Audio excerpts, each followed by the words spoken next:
হুম, ব্যথা। শিল একটা হাতে, হ্যাঁ।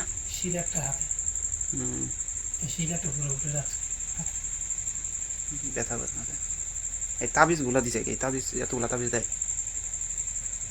শিল শিল শিল।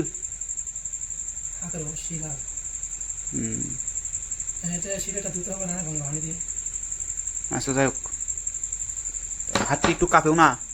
হ্যাঁ, ব্যথা করতেছে নাকি? ওই শিলেটা আছে, ও, ব্যথা করে না? শিল খালো শিলেটা সাথে করতে হবে, দুধ দিয়ে দিতে হবে। হুম, সেটা তো বুঝছি, এমনি ব্যথা করে না নাই? হ্যাঁ, হাতে ব্যথা করে? ও, ওই শিলেটা উপরে উঠে রাখছে রাখছে। বুঝছি। আচ্ছা এটা হবই নি।